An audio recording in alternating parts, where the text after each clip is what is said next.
Bonsoir à tous et à toutes et bienvenue dans cette nouvelle rencontre, un endroit où aller où ce soir nous avons la joie de recevoir Adrien Borne qui a sorti un premier roman à la rentrée littéraire qui s'appelle Mémoire de soi aux éditions Jean-Claude Lattès. Ce soir, pour l'interroger, nous retrouvons Aurélie Janssens de la librairie Page et Plume à Limoges. Avant Bonjour. de vous laisser converser tous les deux, je vais rappeler à nos amis participants qu'ils peuvent poser des questions par mon intermédiaire en utilisant le petit onglet Converser. Je vous souhaite Aurélie et Adrien une bonne rencontre et je vous dis à tout à l'heure. Merci. Merci. Adrien, je suis ravie de vous recevoir pour cette rencontre. D'autant plus ravie que c'est un premier roman.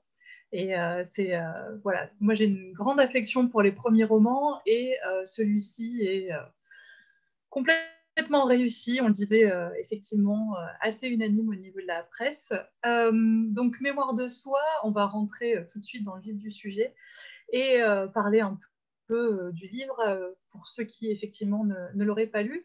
On va faire un petit bond dans le temps. On est en 1936 quand le roman commence et Émile, un jeune garçon, est sur le point de faire son service militaire. Il a 20 ans. Au moment de partir pour aller à la caserne, il a son sac et sa mère glisse dans son sac le livret de famille. Voilà, un livret qu'il n'a jamais vu. Il le tend à l'officier quand il est à la caserne. Et qu'est-ce qu'il découvre dans ce livret de famille? Il découvre que le nom, ou plus exactement le prénom qui est accolé à à son nom, bien n'est pas celui de son père, mais d'un homme dont il ignore tout, un certain Baptistin. Quelque chose ne colle pas, de toute évidence. Le prénom ne colle pas. Et derrière, évidemment, commence, j'allais dire, la quête de soi pour Émile, à double sens, vous l'aurez compris, mémoire de soi, puisque ça s'inscrit dans le milieu du ver à soie, de l'élevage des vers à soie, et de savoir d'où on vient et de quoi a été tissée notre vie si on vous a menti sur l'identité de votre père, ce qui commence assez mal, vous en conviendrez. Alors effectivement, pour rassurer d'ailleurs les gens qui nous écoutent ce soir, on parle de secret de famille, on vient de le dévoiler, mais c'est expliqué dès la couverture du livre et dans les premières pages. On ne vient pas de raconter la fin de l'histoire, absolument pas. Et justement, tout l'intérêt du roman va être, pour filer la métaphore du fil, de dérouler cette histoire, de la dévider. Et on va d'abord partir d'un lieu, un lieu qui est très fort, vous venez d'en parler, qui est cette magnanerie. Alors pourquoi le choix de ce lieu et qui est un peu comme un personnage à part entière dans le roman? C'est un personnage à part entière. C'est d'ailleurs, pour tout dire, mon premier personnage dans le cheminement qui a été le mien.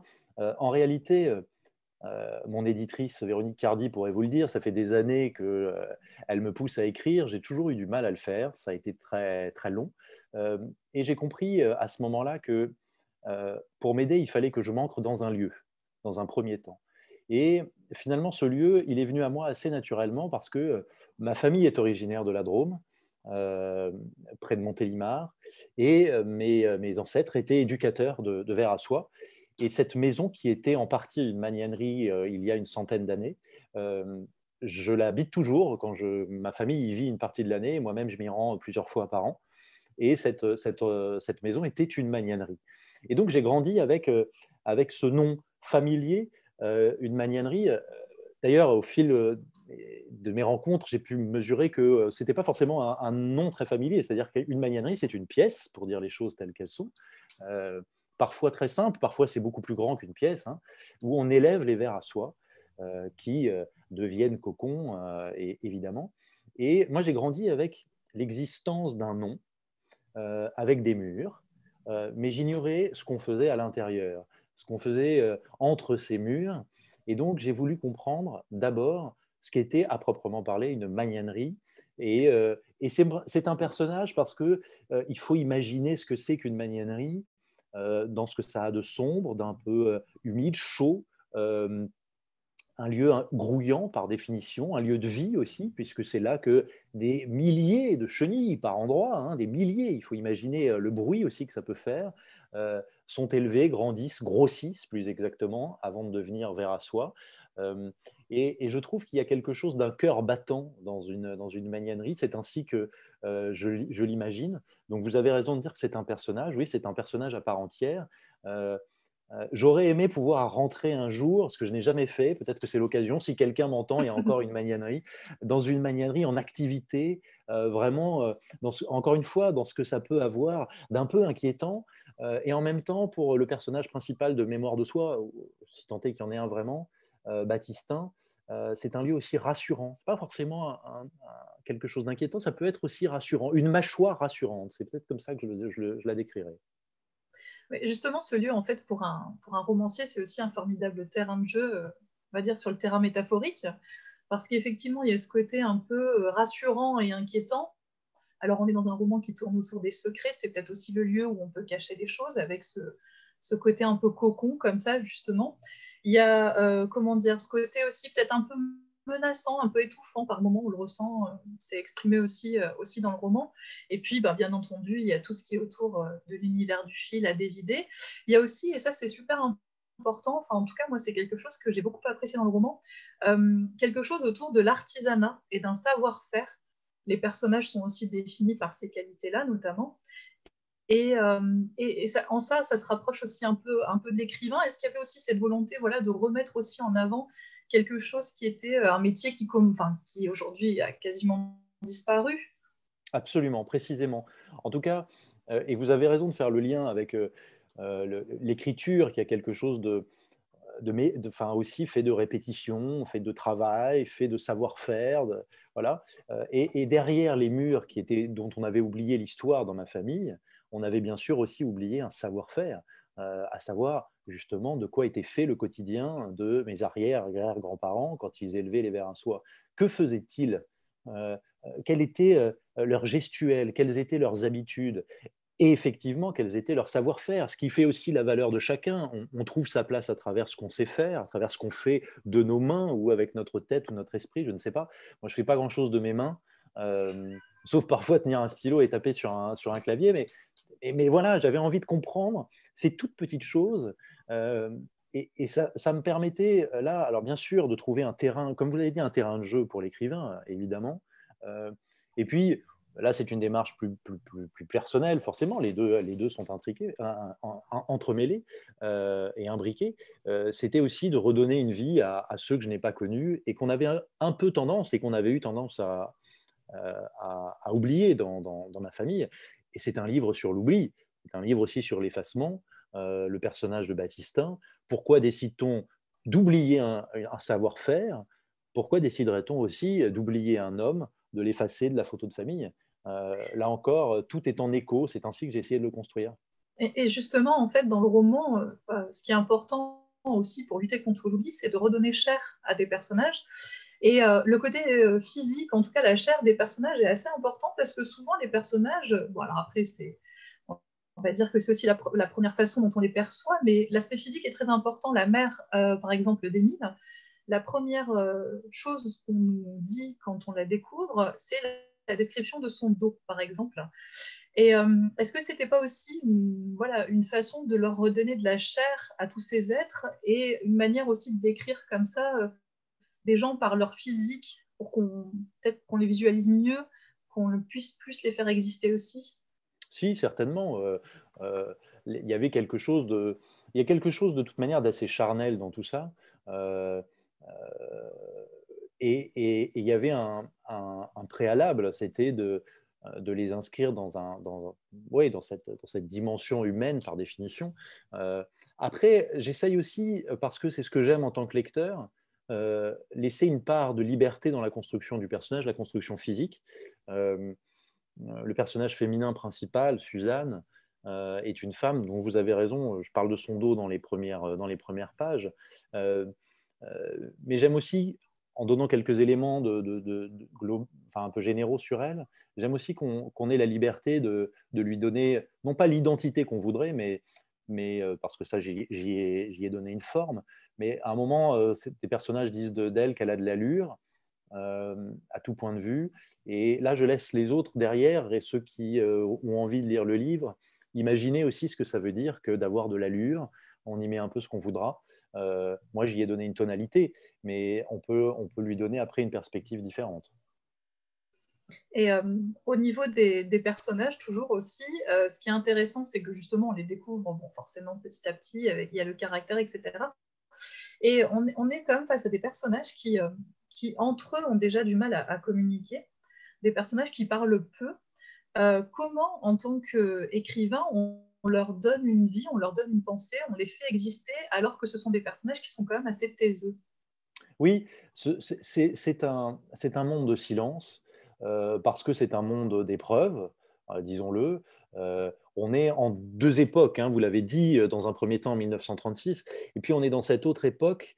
Il y a ces deux moments, qui est une époque à laquelle je suis très attaché parce qu'elle a quelque chose d'un peu obsédant pour moi, qui est celle qui précède, qui concerne la guerre et puis qui suit la guerre, ou la Première Guerre mondiale, et qui est couplée, si je puis dire, à la dévastation, parce que c'est ça, et d'une certaine manière, c'est en écho à ce qu'on traverse aujourd'hui avec la grippe espagnole, qui est couplée à la grippe espagnole qui vient se greffer juste après la guerre.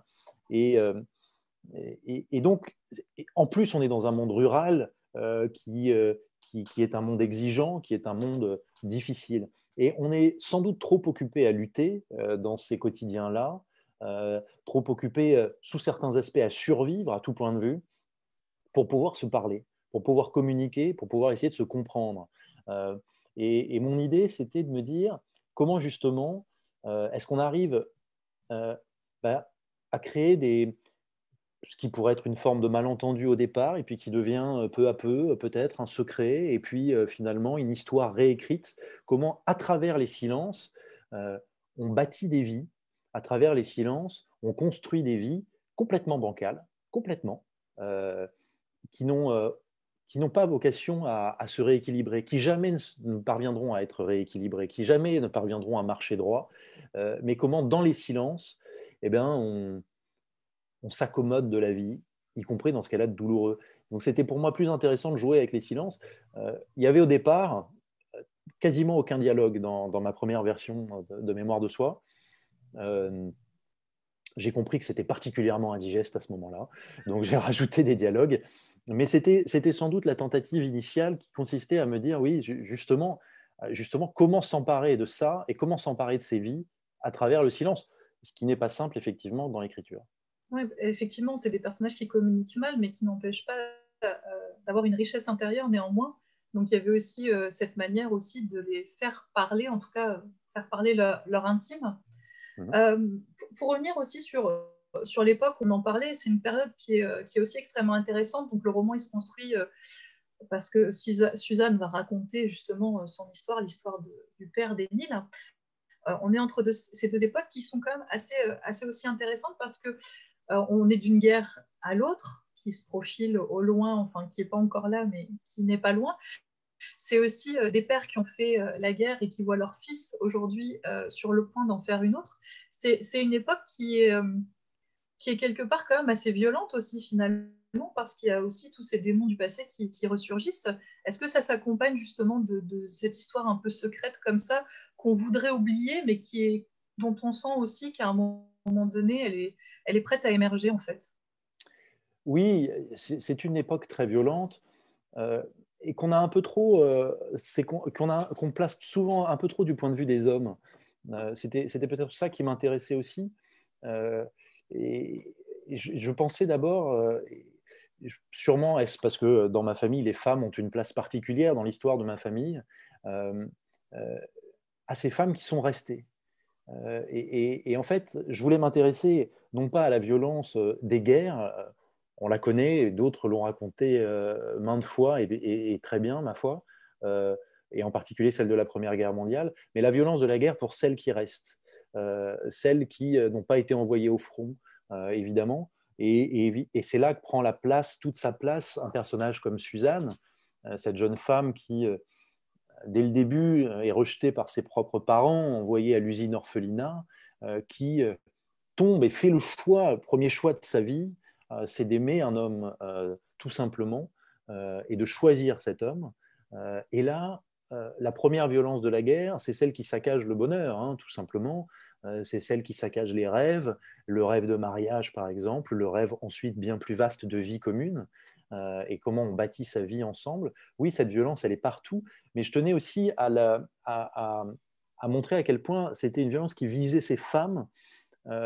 Qu'est-ce qu'elles percevaient de la guerre? On l'a raconté encore une fois, mais qu'est-ce que nous, on perçoit aujourd'hui de ce qu'était la solitude, de ce qu'étaient les rêves saccagés? C'était ça qui m'intéressait. D'ailleurs, Suzanne, on a l'impression qu'elle est un peu déterminée par une série de choix qu'on a fait pour elle. Quelle est sa marge de liberté à elle en tant que femme, en tant que femme aimante, en tant que voilà, ses envies de mère, enfin, quelle est sa marge de liberté justement à elle? C'est une bonne question. Suzanne, on m'a dit à travers les rencontres un jour que décidément il lui arrivait beaucoup de choses et que des choses parfois un peu tristes. Et au milieu de ces vies et de ces circonstances-là, la guerre, la vie de famille, les familles qui vous rejettent parce qu'il faut travailler très jeune et qu'il faut vous soumettre, l'éducation qui, alors que vous n'êtes encore qu'une enfant, cherche à faire de vous une femme alors que vous n'êtes encore qu'une enfant, les épidémies qui tombent. Quelle est la part de liberté là-dedans? Je pense que la première des libertés, c'est pour Suzanne de ne pas considérer qu'elle est une victime. Je sais qu'on peut toujours se dire quelle atrocité, ça n'arrête pas, ça tombe comme une fatalité, comme le destin qui s'acharne. Mais Suzanne, à aucun moment, sauf peut-être par de petits épisodes, mais à aucun moment c'est une femme qui renonce. Et le refus de renoncer, y compris face à cet acharnement du sort, est pour moi la plus grande des libertés. C'est cette femme que vous pourriez regarder dans les yeux et qui jamais vous dirait « la vie s'est acharnée sur moi ». Jamais elle ne vous le dirait parce que ce serait une manière de renoncement. Et je crois que la posture de victime est une posture complexe parce qu'on en a besoin. On a besoin d'être reconnu comme tel à un moment dans sa vie, certainement, après avoir subi tout un tas de choses, quand on subit tout un tas de choses. Mais qu'elle, au fond, elle refuse cette idée-là. Et c'est celle-là, et c'est là qu'est sa liberté. Pour continuer un peu à fouiller du côté des personnages, il y a effectivement ce Baptistin qu'on essaye de faire revivre dans le roman.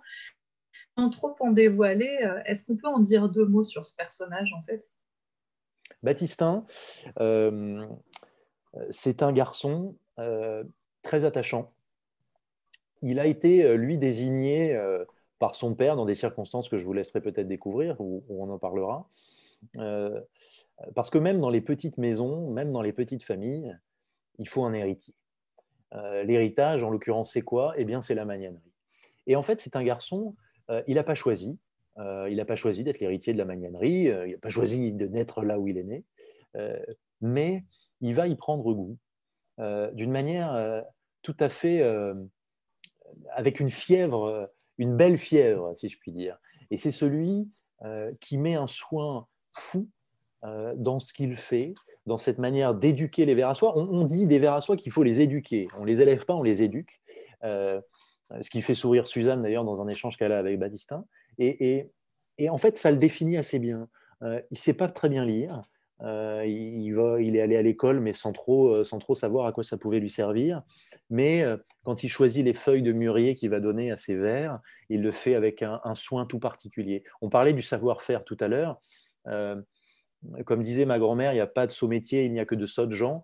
Lui, ce n'est pas du tout un métier facile, ce n'est pas un métier simple au sens où on pourrait le réduire. Non, non, c'est un métier qui est fait d'attention.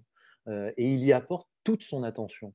Et il le fait encore une fois avec un cœur formidable. Et puis lui, la guerre lui tombe dessus. Et comme les autres, il y va. Et sans trop savoir pourquoi, sans savoir pendant combien de temps, et sans savoir que, évidemment, ça aura des conséquences terribles. Ce qui est aussi assez fascinant, on parlait d'une époque précise, on parlait de quelque chose qui est très ancré dans une époque, dans un temps. La question du temps, elle est aussi primordiale dans le roman parce qu'effectivement, on redécouvre aussi une époque, on en parlait avec le savoir-faire, une époque où, par des choses extrêmement concrètes et nécessaires, on était obligé de prendre son temps. Est-ce que c'est pas quelque chose qui, du coup, est d'autant plus important à l'aune voilà, de ce qu'on vit peut-être aujourd'hui? Ah si, certainement. Certainement. C'est une. Alors en plus, moi, dans ma vraie vie, si je puis dire, je suis journaliste, soumis à une exigence du temps en permanence. Donc c'était pour moi assez précieux d'inscrire ce premier roman dans une autre époque d'abord.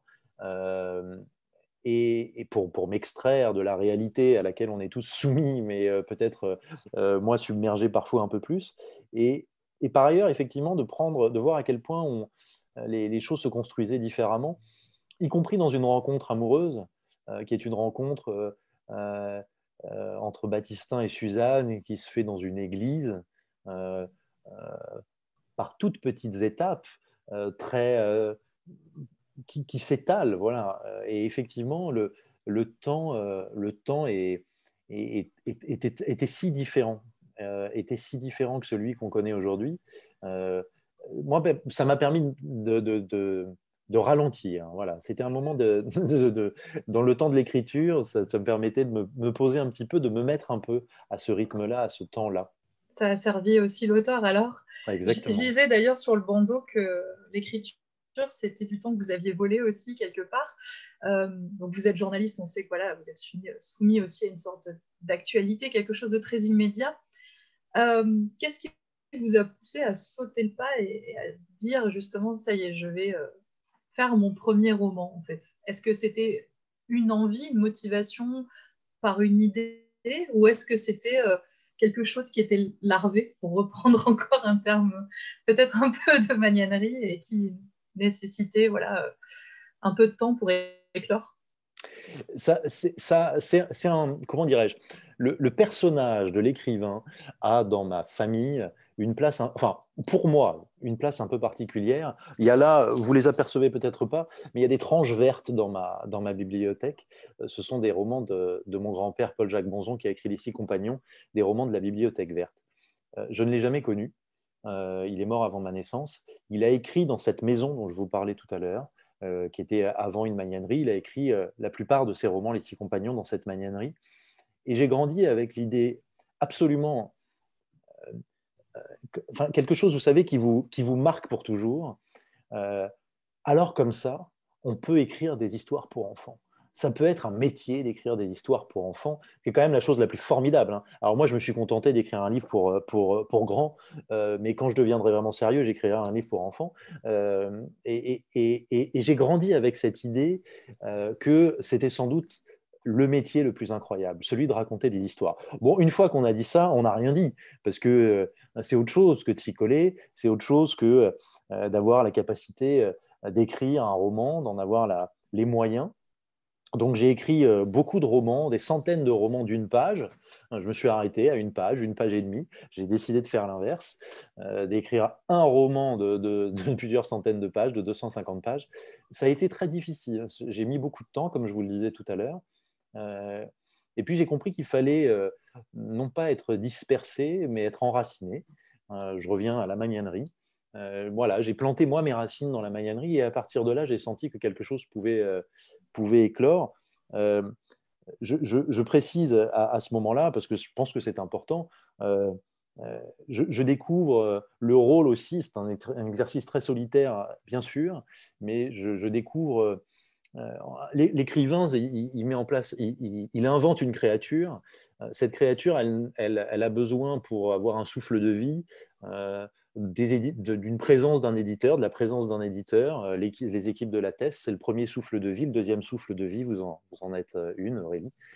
Ce sont les libraires. Merci. Donc voilà, je découvre tout ça. J'ai réussi. Euh, C'était merveilleux de réussir, c'est merveilleux de pouvoir ensuite en parler. Alors là, je suis comblé. Et on parle d'entourage, on va dire, physique, mais il y a aussi un entourage spirituel.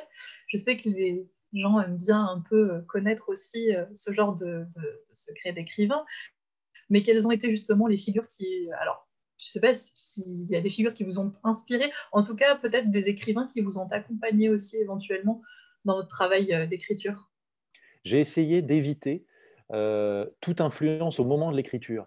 c'est un moment où je dois vous avouer que j'ai sans doute le moins lu dans ma vie, dans les 18 mois où j'ai écrit. Je me rattrape en ce moment parce que j'avais la hantise d'une forme d'influence. C'est-à-dire que je, je, en fait, je suis facilement impressionnable. C'est-à-dire que très vite, je trouve que les gens sont formidables et que ce qu'ils font est vraiment très bon. Donc, j'avais peur de la comparaison d'abord et j'avais vraiment peur de l'influence. J'entends par là que je trouve qu'il y a dans l'écriture et en tant que lecteur, un livre a une musique. Un livre a une musique propre. Il m'arrive d'écrire à voix haute pour donner un rythme particulier à l'écriture, à ce que je veux trouver. Et en tant que lecteur, j'entends, moi, une musique quand je lis un livre. Et j'essayais de ne pas entrer en dissonance, justement, au moment de l'écriture. Donc, pour être honnête, personne ne m'a inspiré. Après, moi, je suis un grand lecteur. De grands classiques de Hugo, de Gary, un lecteur de polar pour les structures, parce que je suis toujours impressionné par la créativité de la structure des auteurs de polar. Donc, je me nourris d'à peu près tout, sauf le temps de l'écriture. Et bon, alors c'est pareil. Bon, les petits secrets, on va dire, d'écrivain, c'est un premier roman, on vient de le dire.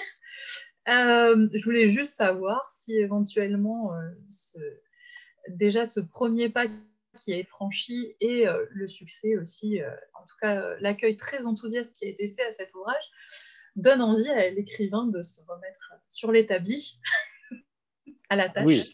et oui. De poursuivre cette aventure. Oui, oui, absolument. J'ai recommencé là depuis peu de temps, très peu de temps à écrire. Vous n'en saurez rien parce que moi-même, je ne sais pas exactement où ça va.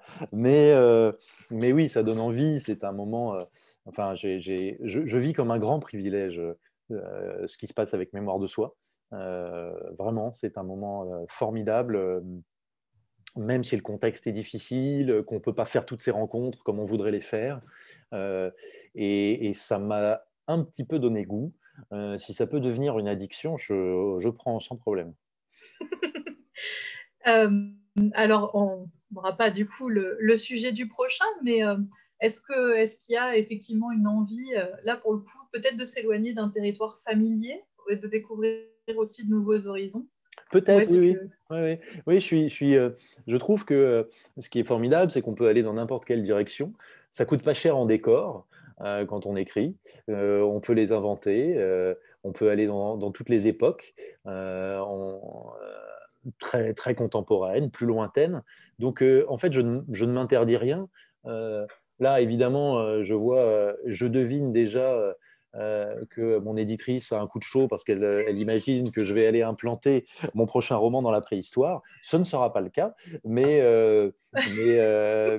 voilà, je trouve qu'il y a ce champ des possibles dont j'ai bien l'intention de m'emparer dans le temps. Tout ça demande du temps. On parlait justement du temps. Du temps à prendre aussi. Et le temps à prendre, c'est nécessaire. Absolument. Ah ben, en tout cas, je voulais vraiment vous remercier parce que honnêtement, c'est un très très beau roman autour, voilà, on dit du secret de famille, de l'oubli, de l'effacement, d'un lieu qui est très particulier. Que voilà, personnellement, la Magnanerie, je ne connaissais, enfin, je savais qu'il voilà, y avait cet élevage de vers, mais je ne connaissais pas le fonctionnement. Les personnages sont incroyables.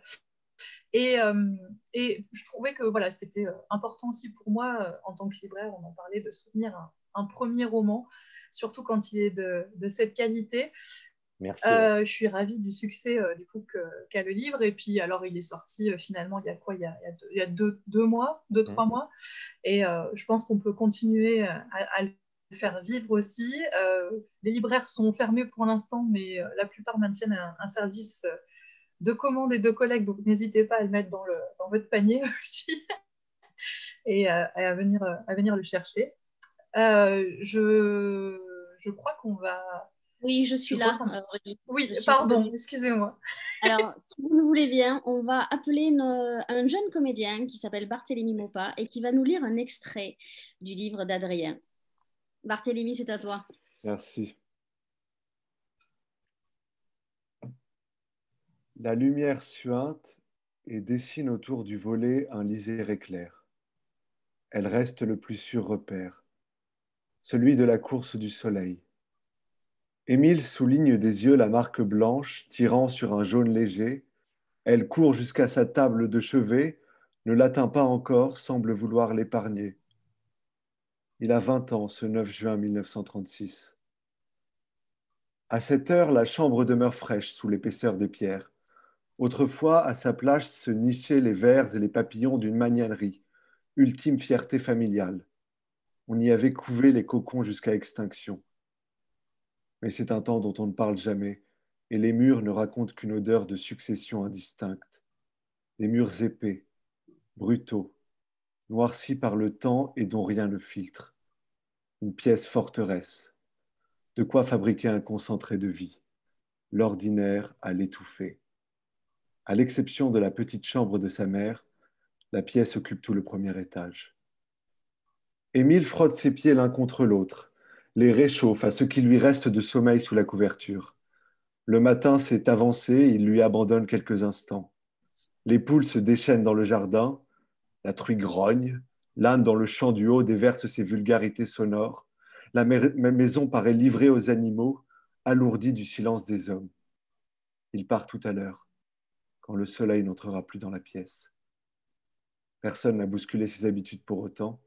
Son père, hier soir, l'a serré dans ses bras, comme il se doit, selon une loi humaine immuable. Il est parti ouvrir le magasin à l'heure dite ce matin, prouvant que dans cette famille, l'uniforme n'a jamais été de rigueur. Il ne signe pas plus les héros qu'il ne justifie les trop-pleins d'émotions. Ses racines ne se perdent dans aucune nostalgie de grandeur. La Grande Guerre a même eu la distinction d'épargner les siens.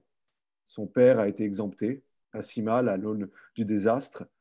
Alors, un fils qui s'embarque pour le service militaire se charge d'une ambiguïté épineuse n'ouvrant la porte à aucun excès. Pas de fierté ni d'inquiétude. Que ce soit pour 2 années pleines ne change rien à l'affaire. 2 années à titre exceptionnel, à en croire les ministères, manière d'écarter tout risque et de ne pas être pris de court face à l'ennemi.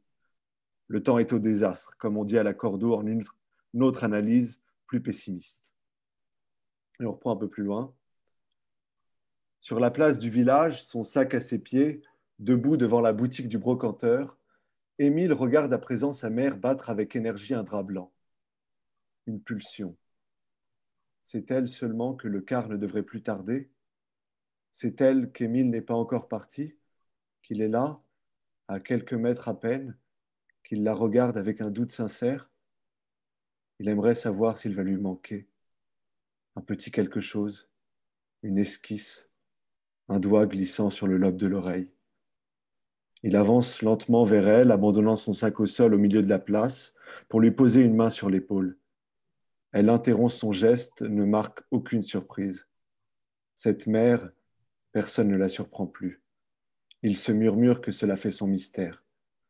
Le bras suspendu, elle tourne son visage vers lui et offre ce léger sourire dont elle use en toutes circonstances, sauf quand la compassion est de rigueur. Car aussi rude soit-elle, Suzanne ne manque jamais de compassion. Quand petit, il lui arrivait d'être piégé par un chemin tortueux et de revenir salement amoché, Émile se souvient des gestes précis. Elle y mettait un cœur joli. Et lui, s'il souffrait d'un genou sanguinolent, se réchauffait à sa douceur. Mais l'âge aidant, les genoux saignent moins, et soudain, sans en avoir l'air, entre les bras d'une mère, la place est plus étroite. N'est resté que ce sourire qu'elle offre à son fils à l'instant, comme elle l'offrirait au boulanger ou à un chien. De légers plis à la commissure des lèvres, si mécanique qu'il lui transperce le ventre. Il a appris lui aussi à ne pas montrer. Alors il sourit en retour. Elle se redresse avec difficulté. Le corps ne suit pas le rythme du dos, il a moins de rage à partager. Elle appuie une main sur son torse comme pour mieux reprendre son équilibre et l'embrasse sur la joue. Ce n'est pas si mal au fond. Elle charge le linge dans son panier. Elle avait terminé, ça tombe bien. Qu'est-ce qui tombe bien? Qu'il ne l'ait pas interrompu avant la fin. Elle rentre. Elle va étendre ce linge qu'elle a soigneusement lavé. Avec le vent et la douceur du jour, il sera sec avant le début de l'après-midi. C'est une belle journée. Ils font quelques pas ensemble, côte à côte. Il s'arrête au niveau de son sac, là où le quart pour Montélimar marquera l'arrêt. Sois prudent. Pas de bêtises. Suzanne poursuit son chemin. Il la voit disparaître à l'angle de la maison. Le car ne devrait plus tarder. Dans son magasin, le brocanteur s'emporte contre une chaise. Le coiffeur tire comme un affamé sur sa pipe. Au loin, longeant le Rhône, c'est un train qui tousse. Cette fois, oui, Émile est seul sur la place et il ne manque pas d'avoir un vertige à imaginer ce qui l'attend, ce qui fait l'épaisseur entre la peur et l'excitation. L'armée, l'uniforme, la guerre jamais loin. Et comment fait-on? La logique des hommes, l'esprit de corps, la baston, la sournoiserie. Et qu'en dit-on? À sa droite, au cœur du tunnel de Platane, s'avance le car dans un nuage de poussière. Horizon flou. Il ne l'a pris qu'une fois par le passé et il se demande s'il aura encore la nausée. Et puis, parce que l'espoir a des ressources inépuisables, il se tourne de nouveau vers l'angle de la maison derrière lequel sa mère vient de s'effacer. Et elle réapparaît. Il se détourne d'elle une seconde pour évaluer la distance du car. Le temps joue en sa faveur. Suzanne revient. Pour lui, à moins qu'elle ait oublié un linge au lavoir, il jette un regard rapide. Non, aucune tache blanche ne tranche avec le brin des pierres. C'est pour lui qu'elle revient. Elle est là. Le nuage de poussière a désormais un bruit de moteur. Elle se penche, entr'ouvre le sac d'Émile et y glisse un livre. Tout fin petit livre. C'est pour l'armée, un livret de famille. Il n'aura qu'à le donner le moment venu, ils comprendront. Voilà. Elle finit par se voilà. Le car est là. Entre-temps, le chauffeur est venu se garer. Elle sourit, ce même sourire pâle. Il monte à l'avant, moins seul désormais, avec ce petit livre dont il n'a jamais entendu parler, avec ce geste qu'elle a eu, se pencher sur son sac, y enfouir quelque chose, le plaçant bien au fond pour le dissimuler au regard ou s'assurer qu'il ne tombe pas. Moins seul. Il pense à son père, Auguste, affairé dans son magasin déjà à cette heure-là. Il est 11h14, ce 9 juin 1936. Le car repart de la Cordeau, passe devant la maison. Suzanne s'apprête à étendre le linge dans le jardin et Émile contemple le chemin qui s'ouvre devant lui.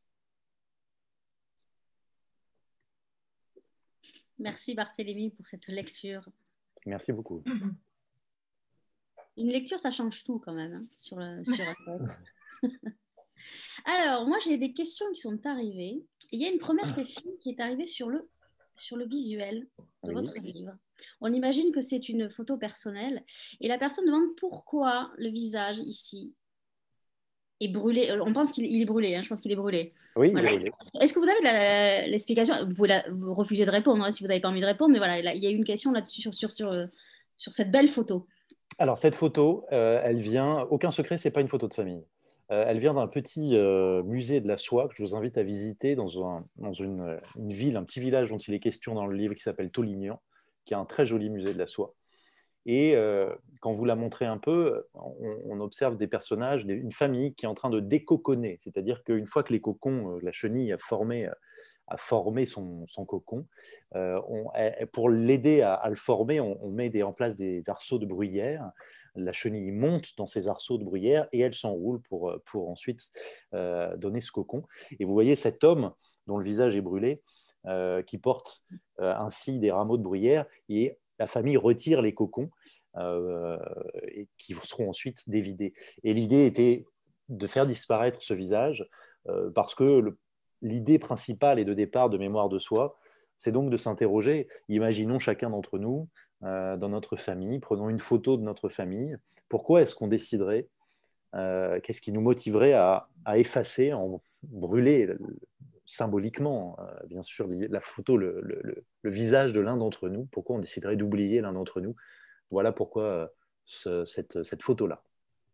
Moi, j'en profite pour vous dire qu'il y a deux thèmes que vous avez traités d'une façon très brillante. C'est quand même le silence et justement l'oubli. Et ça, c'est une performance dans votre roman. Je crois qu'Aurélie sera d'accord avec moi et que tous les libraires qui ont plébiscité ce livre seront extrêmement d'accord avec moi. C'est vraiment deux thématiques qui sont fortes et qui sont traitées d'une justesse incroyable avec votre écriture. Alors justement, il y a une question, je vais rebondir, de Marion qui demande: écrire un premier roman pour vous, c'est un départ ou une envie dont on ne sait pas si elle sera suivie d'une autre impulsion pour en faire un second? Oui, c'est une bonne question parce que, euh, euh, en fait, on saute dans le vide hein, quand on écrit un roman. Je trouve, en tout cas, ça s'apparente à un saut dans le vide. On ne sait jamais si on finira par atterrir et dans quelles conditions on finira par atterrir. Voilà, le plus dur, c'est pas la chute, c'est l'atterrissage. Et pour moi, il y a eu une part d'incertitude tout au long du processus. Écrire le premier roman, c'est ce saut dans le vide. En l'occurrence, j'ai été bien armé, j'avais des parachutes, je suis bien atterri.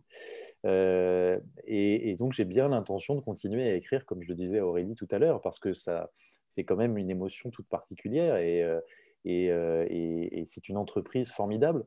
Je reviens à cette idée de créature que j'employais, le terme que j'employais tout à l'heure, parce que il y a quelque chose quand même, il y a quelque chose d'un peu Frankenstein hein, de temps en temps dans l'écriture, y compris moi qui ai eu un problème à un moment de construction de ce roman. Euh, donc la bête ressemblait à rien, mais c'est assez amusant d'entreprendre ce genre de création. Alors, comme Aurélie l'a dit, c'est premier roman, première rentrée littéraire. Qu'est-ce que ça fait de faire, de sauter, donc justement d'aller atterrir dans cette rentrée littéraire? Est-ce que ça a changé quelque chose pour vous, une vision du monde de l'édition, ou est-ce que ça vous a apporté quelque chose? Alors ça change beaucoup de choses. Hein. Enfin, quand je parlais de privilèges, enfin, tout à l'heure, je suis très sérieux. Hein. C'est-à-dire que euh, quand on m'a dit que ce serait la rentrée littéraire, ça suscite des émotions immenses. Hein. Je ne sais pas si vous vous rendez compte. Euh, enfin, moi, quand je vais chez vous, enfin, dans les librairies, et que je me trouve posé à côté de gens dont je lis les livres, euh, enfin, c'est une émotion absolument formidable. Et encore aujourd'hui, c'est-à-dire qu'on ne s'y fait pas, on ne s'en lasse pas, et j'ai pas l'intention de m'en lasser du tout, du tout, du tout. Euh, je ne sais pas si je réponds à votre question, mais c'était.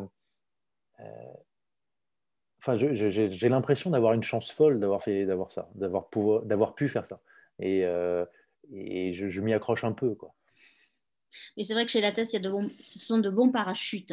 Et d'ailleurs, on les salue parce que je sais qu'ils nous regardent. Il y a une question de Valérie qui vient d'arriver. Quels sont les auteurs qui vous ont passionné et amené à vouloir à votre tour écrire?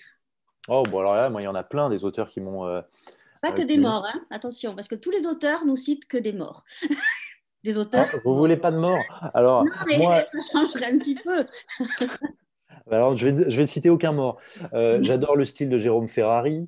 Euh, j'adore lire du théâtre. J'adore lire Joël Pomera, par exemple. Vous voyez, on faisait référence au silence tout à l'heure. Je trouve que le stade ultime de l'écriture, c'est l'écriture du théâtre, parce que c'est l'écriture du dialogue. Donc Joël Pomera, la manière dont il revisite les contes, je vous invite, enfin voilà, ça fait partie des lectures formidables. Après, moi j'ai des lectures très classiques, je suis désolé. Euh, je parlais d'Hugo, je parlais de Romain Gary. Euh, j'ai une passion pour un auteur de polar qui s'appelle Jean-Patrick Manchette, dont j'ai tous les livres que j'adore. Voilà, donc vous voyez, il y en a un certain nombre derrière moi. Euh, il faut avoir la curiosité. Je crois que c'est ça qui nous permet, qui nous enrichit, c'est cette curiosité-là. Euh, voilà, pour citer quelques auteurs, mais encore une fois, je pense que l'inspiration, ou en tout cas la, la, la, la, la découverte vient de tous les côtés. Vous voyez, par exemple, là, pour surélever mon ordinateur, parce que bon, il y a de la technique hein, derrière tout ça, il ne faut pas croire que tout ça se fait facilement. Il y a des Harry Potter. Et ben, vous voyez, ma fille est en train de me convaincre de me mettre dans Harry Potter et j'ai envie d'aller voir un jour ce que c'est en fait. J'ai cette curiosité de tout. Allez-y, parce que c'est très intéressant et justement, Ben, le voilà. politique est extrêmement bien expliqué dans le livre plutôt que dans le film, si je peux me permettre la parenthèse. Parenthèse. Moi, j'avais envie de savoir, vous êtes journaliste, vous avez présenté des journaux télévisés ou vous avez été présentateur télé, donc a priori, on n'a pas peur quand on a fait tout ça. De quoi aviez-vous peur pour sauter le pas? Qu'est-ce que vous a dit de plus, Véronique, pour que vous sautiez le pas pour écrire, puisque vous écriviez en tant que journaliste? Vous aviez peur de ça?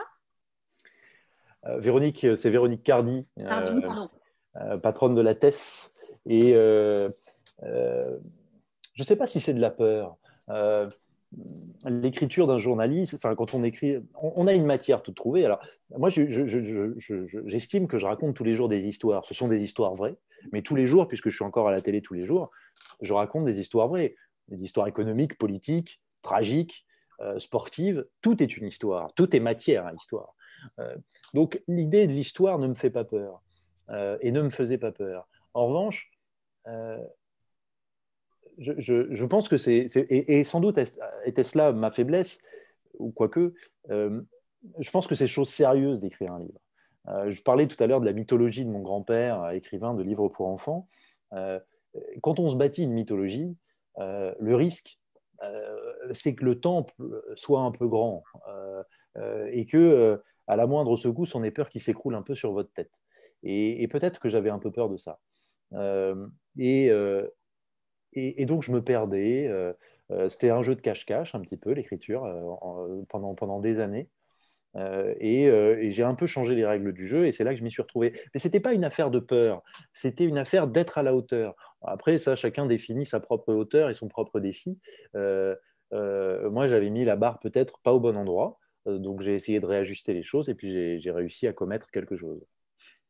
D'ailleurs, au niveau de l'écriture, on parlait du journalisme.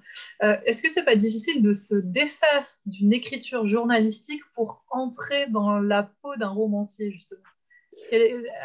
À quel niveau ça se situe la différence? On se dit écrire, c'est la même chose, mais au final, on n'écrit pas du tout de la même manière, en fait. Oui et non. C'est-à-dire qu'à la fois, et on nous le reproche souvent à raison, l'écriture journalistique est bourrétique, surtout de l'écriture audiovisuelle, parce que moi j'ai fait toujours de l'audiovisuel. On est bourrétique. Donc il faut s'en méfier. Et en même temps, je vous parlais de musique tout à l'heure. Pour moi, une bonne écriture radio, parce que j'ai commencé mon métier à la radio, c'est d'abord une écriture rythmée, c'est une écriture séquencée, qui accélère, qui ralentit, qui joue avec l'ordre d'une phrase. Et ça, c'est assez ludique, je trouve, d'abord. Et ensuite, c'est un exercice que je fais tous les jours. Donc, je m'amuse avec les mots. Peut-être, j'estime que j'ai cette chance-là. Je m'amuse avec les mots peut-être un peu plus facilement que d'autres. Donc, je n'ai pas trouvé que c'était au contraire une difficulté. Les deux ne rentrent pas en opposition. Ils se nourrissent l'un l'autre. Voilà. C'était donc mais j'accorde une place vraiment particulière et essentielle au choix des mots. Et là encore, dans les deux cas, comment dirais-je, ça s'équilibre et ça s'alimente. Voilà, donc c'est très, très facile. En tout cas, C'est d'ailleurs assez bluffant, ouais, dans le roman de voir cette maîtrise et au niveau du rythme, cet équilibre, en fait, d'avoir cet aspect extrêmement romanesque où on n'a rien à redire finalement. On se plonge dans l'histoire, on se laisse emporter. C'est assez fascinant. Merci. C'est pour ça que je vais dire quelque chose de terrible. On attend le second. Je ne mets pas de pression du tout. En tout cas, moi, je n'ai plus. Non, je voudrais dire que donc Mémoire de soi est sur toutes les tables de librairie. Les librairies sont actuellement fermées au public, mais en revanche, vous pouvez aller sur le site de lecteur.com pour aller voir la carte des librairies qui font le clic et collecter. On va parler en français pour faire plaisir à l'Académie française. Vous pouvez aussi commander sur le site marchand de la librairie Page et Plume à Limoges. Alors, soit vous allez récupérer justement votre commande à la porte de la librairie, et comme dans toutes les librairies françaises qui cliquer et collecter, ou directement sur le site marchand, par la poste, il y a des envois. Donc, je vous engage vraiment, pour les chanceux qui n'ont pas encore lu ce fabuleux roman, de lire Mémoire de soi d'Adrien Borne. Je vais vous remercier avant de vous laisser la parole une dernière fois. Je vais dire que demain, on se retrouve à 19h, où j'aurai la chance d'être à la place d'Aurélie et d'interroger Alexandre Duic pour son récit, Un effondrement, qui est aussi sorti aux éditions Jean-Claude Lattès. Un grand merci, Adrien, d'avoir été avec nous ce soir, d'avoir parlé avec passion, avec humilité de votre beau roman. Merci, Aurélie, pour cette belle animation. Merci. Je vous laisse le mot de la fin avant que le générique démarre. Et un grand merci à Barthélémy pour sa lecture. Je rappelle que Barthélémy est comédien. Donc, je voulais remercier Adrien pour sa générosité en tout cas. À l'image du roman, c'est quelqu'un de passionnant. Et n'hésitez pas, effectivement, alors pour ceux qui ne l'ont pas lu, à le découvrir. Pour ceux qui l'ont lu, à l'offrir à vos proches à Noël, parce que c'est un super beau cadeau de Noël aussi. Donc voilà, merci en tout cas pour l'accueil et merci pour cet échange.